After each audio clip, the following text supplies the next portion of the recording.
Hello everyone, आज हम second part पढ़ेंगे इंडिया का population distribution density growth and composition class 12 का। इस पार्ट में हम लोग जनरली पॉपुलेशन कंपोजिशन को कवर करेंगे, जो कि rural urban composition, linguistic composition, religious composition, composition of working population and occupational composition के बारे में पढ़ेंगे। सबसे पहले हम लोग पॉपुलेशन कंपोजिशन होता क्या है। देखिए, पॉपुलेशन ज्योग्राफी का एक बहुत इम्पॉर्टेंट फील्ड है जो एक वास्ट एरिया को स्टडी करता है, वास्ट सब्जेक्ट मैटर को स्टडी करता है, जैसे कि एज एंड सेक्स के बारे में, place of resident, ethnic characteristics हो गया, tribe, language, religion, marital status, literacy and education, occupational characteristics के बारे में पढ़ता है। इस पार्ट में हम इंडिया का पॉपुलेशन के इन टॉपिकों के बारे में डिस्कस करेंगे कि रूरल अर्बन का कैरेक्टरिस्टिक्स क्या है, पॉपुलेशन का, लैंग्वेज है, religion and pattern of occupation के बारे में। सबसे पहले हम लोग रूरल अर्बन कंपोजिशन के बारे में पढ़ेंगे। प्लेस ऑफ रेसिडेंट को लेके इंडिया पॉपुलेशन को दो भागों में डिवाइड किया गया है, एक रूरल पॉपुलेशन, एक अर्बन पॉपुलेशन कहा जाता है। प्लेस ऑफ रेसिडेंट एक बहुत इम्पॉर्टेंट इंडिकेटर होता है इंडिया का सोशियो एंड इकोनॉमिक कैरेक्टरिस्टिक्स, बताता है कि रूरल अर्बन दोनों का पॉपुलेशन का कैसा सोशल कैरेक्टरिस्टिक्स है और किस तरह का इकोनॉमिक कैरेक्टरिस्टिक्स है। 2011 के सेंसस के अनुसार 68.8% of total population of India अभी भी रूरल एरिया के गाँव में रहता है। और ये जो रूरल पॉपुलेशन है, हर गांव में एक समान पॉपुलेशन डिस्ट्रीब्यूशन नहीं है, ये भी अनइवनली डिस्ट्रीब्यूशन है। कुछ स्टेटों में जैसे कि हिमाचल प्रदेश हो गया, बिहार हो गया, यहाँ पे 85% से भी ज़्यादा पॉपुलेशन आपका रूरल एरिया में रहते हैं, जबकि गोवा और मिजोरम में सिर्फ 50 से ही थोड़ा ज़्यादा पॉपुलेशन रूरल एरिया में रहते हैं। तो इससे साफ पता चलता है कि जो रूरल अर्बन पॉपुलेशन डिस्ट्रीब्यूशन है वो इक्वली नहीं है, वो अनइवनली डिस्ट्रीब्यूटेड है। हमें इस टेबल से साफ पता चलेगा। हम देखिए कि हिमाचल प्रदेश में 90% लोग अभी भी रूरल एरिया में हैं, यानी कि सिर्फ 10% of populations are living in urban area. जो दूसरे नंबर पे है वो है आपका Bihar, 11.30% of population living in urban area, यानी कि आपका 88.7% ऑफ पॉपुलेशन अभी भी रूरल एरिया में है। ठीक है।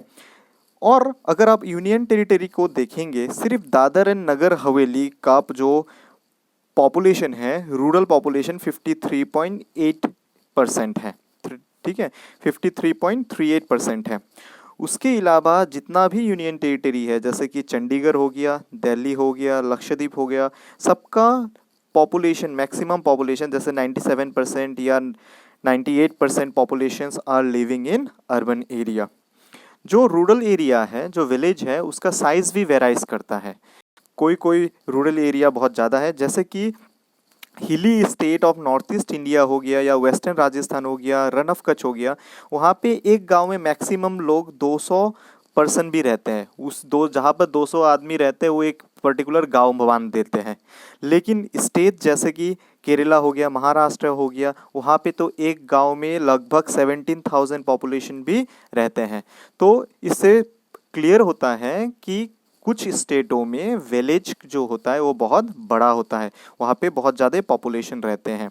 लेकिन बहुत सारे जगह पे ऐसा है जो कि हिली एरिया है या जहाँ पर रिसोर्सेस बहुत कम हैं, लेस फर्टाइल सॉइल है, वहाँ पे एक विलेज में मैक्सिमम आपका 200 आदमी भी रह सकते हैं। तो कुछ बड़ा होता है और कुछ छोटा होता है।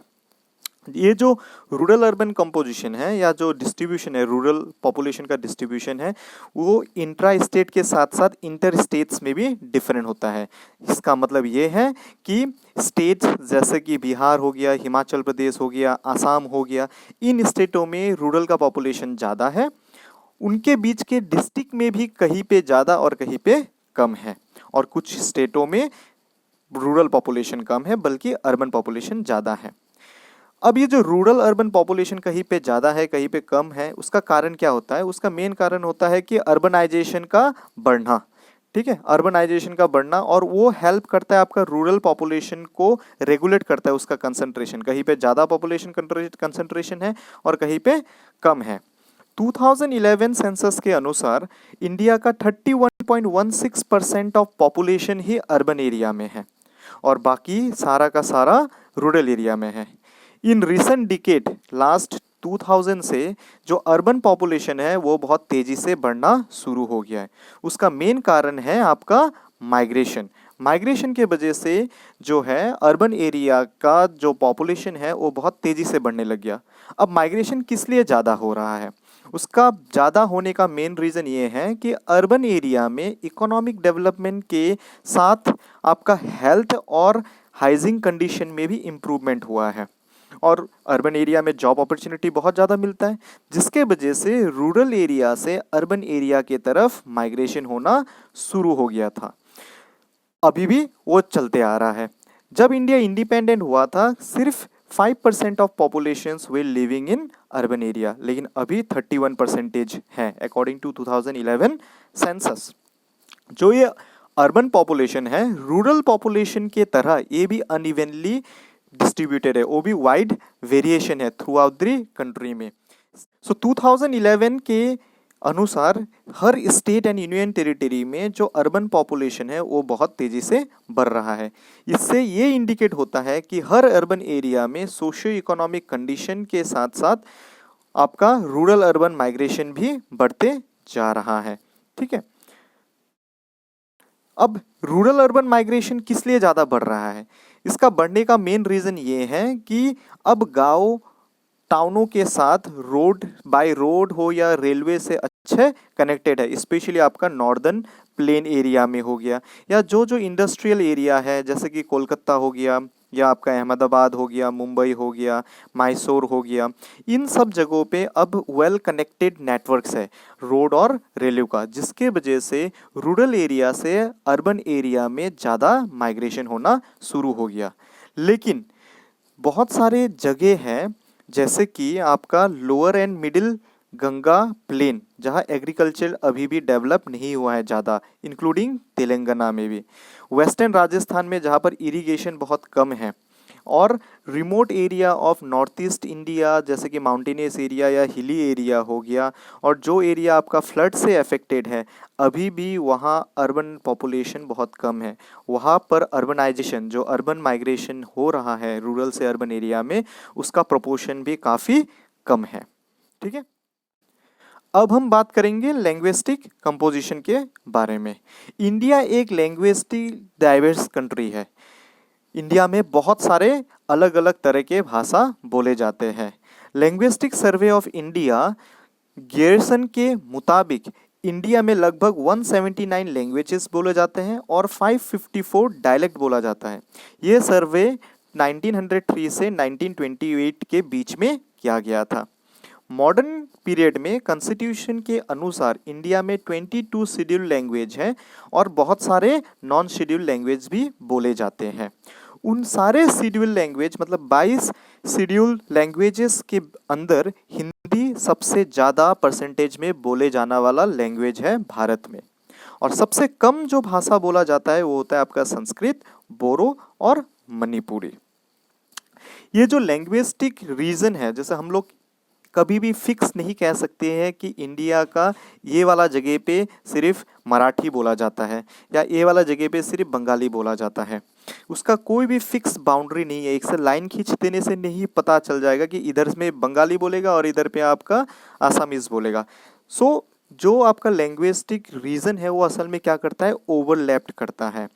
जिस बाउंड्री के पास दूसरे स्टेट्स का आदमी रहता है उसमें आपका दोनों भाषा देखा जा सकता है, और due to the migration this language is also spread in a different states. So fixedly हम नहीं कह सकते। ठीक है, जो इंडिया का लैंग्वेज है वो असल में 4 लैंग्वेज फैमिली से बिलोंग करता है और उसका 4 भाग में डिवाइड किया गया है। एग्जाम में पूछा भी जाता है कि सबसे ज़्यादा कौन से लैंग्वेज फैमिली में इंडिया का लैंग्वेज बोले जाते हैं, परसेंटेज बोले जाते हैं। ठीक है, जो हमारा 4 मेजर लैंग्वेज फैमिली है वो है ऑस्ट्रिक, जिसको हम लोग निषादा भी कहते हैं। इसमें 1.38% ऑफ पॉपुलेशन इस भाषा को स्पीक करते हैं। नेक्स्ट है आपका द्रविडियन या द्रविड़ा, 20% लोग इस भाषा को बोलते हैं। चिन्नो तिब्बतियन या किराता 0.85%, जो सबसे कम है। और लास्ट में है इंडो यूरोपियन या आर्यन, 73%। ये भाषा सबसे, ये जो फैमिली है सबसे ज़्यादा percentage of population, 73% of population इस भाषा को बोले जाते हैं। ये भाषा आपका और ये लैंग्वेज फैमिली आपका mainly outside India, Jammu and Kashmir, Punjab, Himachal Pradesh, Uttar Pradesh, Rajasthan, Haryana, MP, Bihar, Orissa, west Bengal, Assam, Gujarat, Maharashtra and Goa में बोला जाता है। जो चिन्नो तिब्बतियन है वो सबसे कम बोला जाता है, वो आपका जम्मू एंड कश्मीर, हिमाचल प्रदेश, सिक्किम, अरुणाचल प्रदेश, आसाम, नागालैंड, मणिपुर, मिजोरम, त्रिपुरा, मेघालय, स्पेशली आपका north east state and north का जम्मू एंड कश्मीर, हिमाचल में बोला जाता है। ठीक है। Now religious composition. रिलीजन एक बहुत ही डोमिनेंट फोर्स है इंडियन पॉपुलेशन के कल्चर एंड पॉलिटिकल लाइफ को जो अफेक्ट करता है। इंडिया में कुछ स्टेट के डिस्ट्रिक्ट को छोड़ के लगभग सभी स्टेट और डिस्ट्रिक्ट्स में 70 to 90% पॉपुलेशन हिंदूज हैं। कुछ स्टेट्स जिसमें ये कम पाया जाता है वो जनरली इंडो बांग्लादेश बॉर्डर के डिस्ट्रिक्ट और स्टेट्स में, Indo Pak border Jammu and Kashmir में, hill states of north east India हो गया, and some scattered areas of Deccan plateau and Ganga plain में। इनके अलावा लगभग सभी स्टेट्स एंड डिस्ट्रिक्ट्स में आपका हिंदू पॉपुलेशन मेजॉरिटी है। जितना रेस्ट ऑफ आपका रिलीजन है जैसे Muslim, Christian, Sikhs, Buddhism, Jain and other religion, उनमें इनको माइनॉरिटी या माइनर रिलीजियस ग्रुप कहा जाता है। इनमें से मुस्लिम सबसे लार्जेस्ट माइनर रिलीजियस ग्रुप है, जो आपका Jammu and Kashmir, certain district of West Bengal and Kerala, many district of Uttar Pradesh and in and around Delhi in Lakshadweep में पाया जाता है। Majority of Muslim is found in Kashmir valley and Lakshadweep. इन स्टेटों में, इन जगहों पे आपका मुस्लिम पॉपुलेशन अधिक पाया जाता है। इनके अलावा क्रिश्चियन पॉपुलेशन मेनली हमारा रूरल एरियाज में पाया जाता है। कंट्री का जो रूरल एरिया है उस जगह पे मोस्टली आपका क्रिश्चियन पॉपुलेशन पाया जाता है। Most of them are converted to Christian. Christian का पॉपुलेशन सबसे ज़्यादा कंसंट्रेट आपका western coast of Goa, Kerala और नॉर्थ ईस्टर्न स्टेट्स का Meghalaya, Mizoram, Nagaland, Chota Nagpur areas and hills of Manipur में पाया जाता है। इन सभी रिलीजन में से सिख, जैन एंड बुद्धिज्म हो गया और अदर रिलीजन बहुत माइनर है, वो बहुत स्मॉल एरिया में पाया जाता है। सिख मेनली आपका पंजाब, हरियाणा और दिल्ली में पाया जाता है, जबकि जैन एंड बुद्धिज्म भी आपका स्मॉल रिलीजन ही है।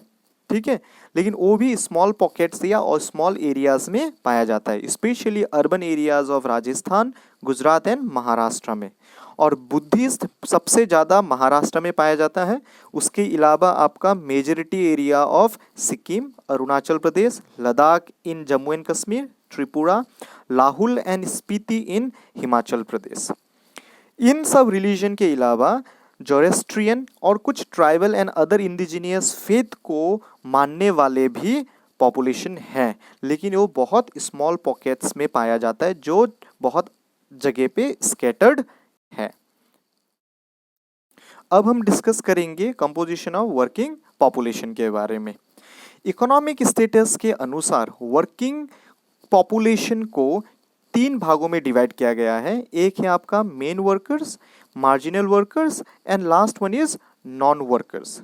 2011 के अनुसार जो मेन वर्कर और मार्जिनल वर्कर है वो टोटल है आपका 39.8% और मेजॉरिटी ऑफ जो पॉपुलेशन है वो नॉन वर्कर में आता है। लगभग 60% of population are non worker population. ठीक है, इससे साफ पता चलता है जो इकोनॉमिक स्टेटस के अनुसार लार्ज पॉपुलेशन हमारा क्या है, डिपेंडेंट पॉपुलेशन है। और ये भी पॉसिबल है इन फ्यूचर में कि लार्ज नंबर्स ऑफ अनएम्प्लॉयमेंट और अंडर एम्प्लॉयमेंट पीपल का होना। इंडिया का इस सिनेरियो को देख के इंडिया का जो इकोनॉमिक कंडीशन है वो बहुत ही नाजुक है, क्योंकि मैक्सिमम पॉपुलेशन आपका नॉन वर्कर है। 2011 के सेंसस के अनुसार मेन वर्कर उनको कहा जाता है जो साल में 183 डेज यानी कि 6 महीना काम करता है, और मार्जिनल वर्कर उनको कहते हैं जो लेस देन 183 डेज यानी कि 6 महीने से कम काम करता है एक साल में, चाहे वो एक महीना भी काम करता हो या एक हफ्ता काम कर रहा हो, फिर भी उनको मार्जिनल वर्कर के अंदर ही हिसाब करेंगे। अगर उन्होंने 183 से ज़्यादा दिन काम किया तो उसको हम लोग मेन वर्कर के हिसाब से कैलकुलेट करेंगे। ठीक है, ऑक्यूपेशनल कंपोजिशन के बारे में पढ़ेंगे। इंडिया का जो वर्किंग पॉपुलेशन है वो आपका farming, manufacturing, trade, service and other professional activities में एंगेज्ड है, लेकिन सभी इकोनॉमिक एक्टिविटी के अंतर प्राइमरी सेक्टर में इंडिया का पॉपुलेशन, वर्किंग पॉपुलेशन सबसे ज़्यादा एंगेज है as compare to secondary and tertiary sector.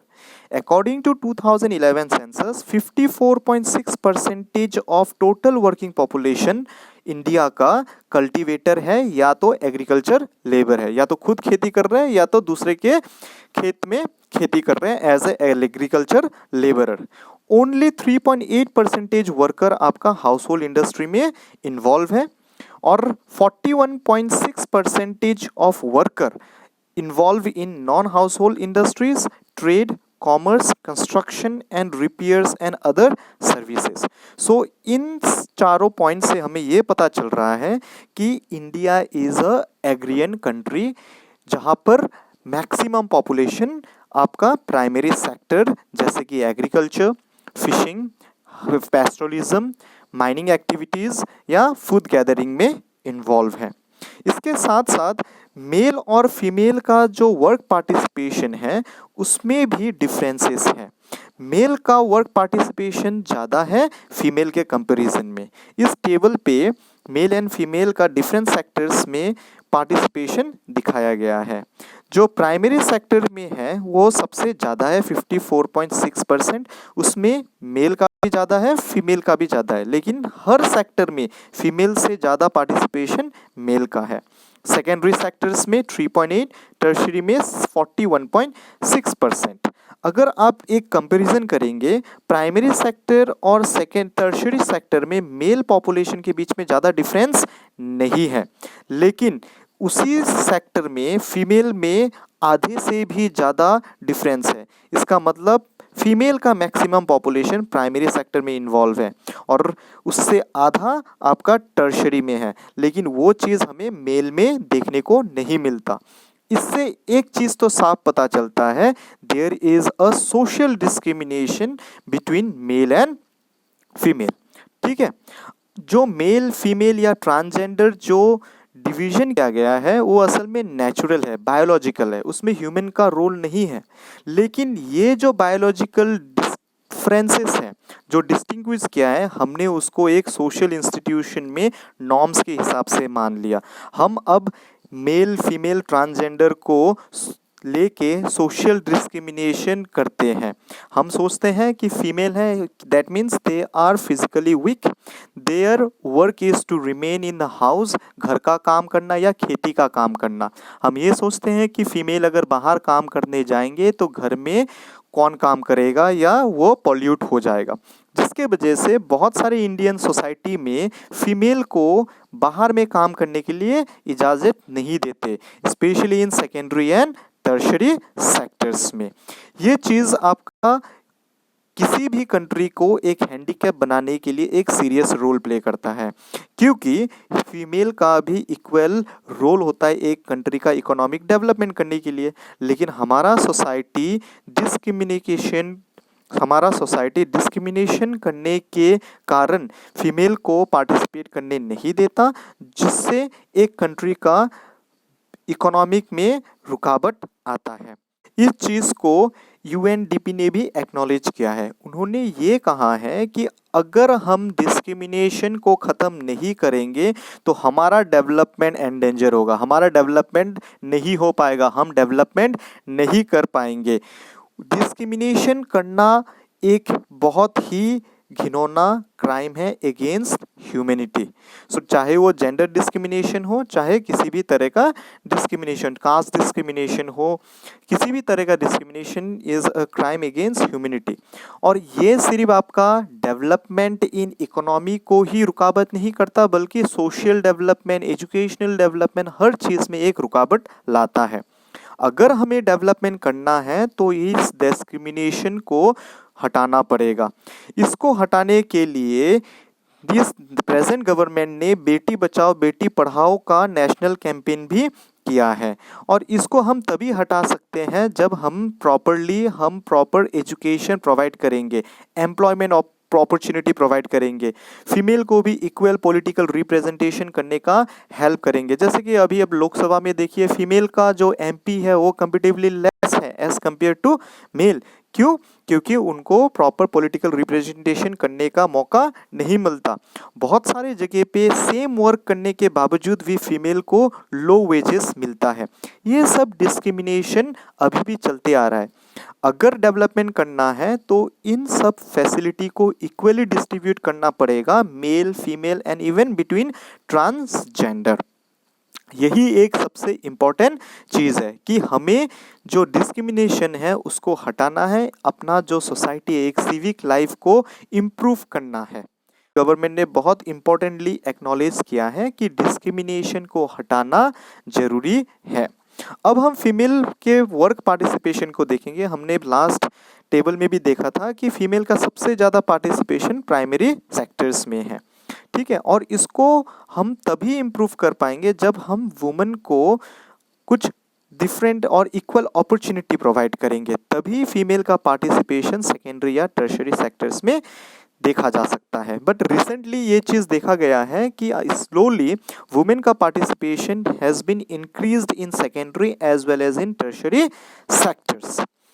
ये इन 2011 सेंसस में एक चीज़ बहुत इम्पोर्टेंट नज़र आया है कि एग्रीकल्चर सेक्टर में जो वर्किंग पार्टिसिपेंट है वो आस्ते आस्ते डिक्लाइन होना शुरू हो गया। 2011 में एग्रीकल्चर सेक्टर में वर्क पार्टिसिपेशन 58.2% था, मतलब 58.2% of population were engaged in primary sector, जिसमें कमी आके 54.6% हो गया 2011 में। तो इससे साफ पता चलता है कि प्राइमरी सेक्टर से पॉपुलेशन वे started to shift toward the secondary और tertiary sectors. So slowly secondary and tertiary sector में वर्कर पार्टिसिपेशन क्या होने लग गया, बढ़ना शुरू हो गया। और ये इस एक कंट्री के लिए एक अच्छा खबर है। तो एक ये अच्छा इंडिकेटर है कि डिपेंडेंट वर्कर्स जो पहले फार्म ऑक्यूपेशन में डिपेंड था वो अभी शिफ्ट हो रहा है दूसरे सेक्टर्स में। इससे ये इंडिकेट होता है कि एक कंट्री का इकोनॉमी भी शिफ्ट होने लगेगा, चेंज होना लगेगा, सब डेवलपमेंट होना स्टार्ट होगा। जो वर्क पार्टिसिपेशन है वो स्पेशल वेरिएशन है, मतलब हर जगह पे वर्क पार्टिसिपेशन जो है वो अलग अलग है इन डिफरेंट सेक्टर्स, और ये पूरे कंट्री में फैला हुआ है। जैसे कि स्टेट्स लाइक महाराष्ट्र हो गया, गोवा हो गया, वहाँ पर वर्क पार्टिसिपेशन जो है टर्शियरी सेक्टर्स में ज़्यादा है। लेकिन स्टेट लाइक जैसे कि आपका आंध्र प्रदेश, हिमाचल प्रदेश, नागालैंड हो गया, ठीक है, ऐसे स्टेट्स में वर्क पार्टिसिपेशन आपका primary sector that is cultivator के रूप में ज़्यादा है। यहाँ पे और भी देख सकते हैं जैसे बिहार, अरुणाचल प्रदेश, छत्तीसगढ़, उड़ीसा, झारखंड, वेस्ट बंगाल, मध्य प्रदेश, यहाँ पे एग्रीकल्चर लेबर वर्क पार्टिसिपेशन ज़्यादा है दैट इज प्राइमरी सेक्टर्स में। लेकिन दिल्ली, चंडीगढ़, पुडुचेरी, ये जो यूनियन टेरिटरी है, मैक्सिमम लोग आपका service sector that means tertiary sectors में इन्वॉल्व है। सो ये एक इंडिकेटर है कि overall no doubt primary sectors में ज़्यादा है, स्लोली टर्शियरी सेक्टर्स भी प्रोग्रेस कर रहा है। लेकिन स्टेट वाइज स्पेशल वेरिएशन अगर देखें, अभी भी बहुत सारे स्टेट्स का majority of population were engaged in primary sectors. Okay, इसका अब जो टर्शियरी सेक्टर्स में पॉपुलेशन का ग्रोथ हुआ है उसका एक कारण ये हो सकता है कि बहुत सारे जगह पे अभी लिमिटेड फार्म लैंड्स हो गया। बहुत सारा फार्म लैंड या तो सेटलमेंट में कन्वर्ट हो गया या तो आपका इंडस्ट्री में कन्वर्ट हो गया, और हर घर में आपका पॉपुलेशन भी बढ़ रहा है, तो लैंड का जो डिस्ट्रीब्यूशन है वो इक्वली नहीं है, तो लिमिटेड लैंड हो गया, वो फार्म नहीं कर पा रहे, सो दे शिफ्टेड टू सेकेंडरी और टर्शियरी सेक्टर। उसके अलावा इंडिया में अभी अर्बनाइजेशन और इंडस्ट्रियलाइजेशन भी बहुत ज़्यादा बढ़ गया, जिसमें लेबर का ज़रूरत है, और उधर पे ज़्यादा इनकम और इज्जत भी ज़्यादा मिल रहा है, कम मेहनत हो रहा है, इसीलिए आदमी लोग अब फार्मिंग एक्टिविटी से नॉन फार्म एक्टिविटी में शिफ्ट होना शुरू हो गया है। इस पार्ट में इतना ही था, हमने पूरा चैप्टर कवर कर लिया है। अगर कुछ डाउट है या कुछ कन्फ्यूजन है तो आप कमेंट सेक्शन में या मेल आईडी में भेज सकते हैं, मेल आईडी डिस्क्रिप्शन बॉक्स में दिया है। इस चैप्टर का फर्स्ट पार्ट डिस्क्रिप्शन बॉक्स में उसका लिंक दिया होगा। इसमें इतना ही था। Thank you.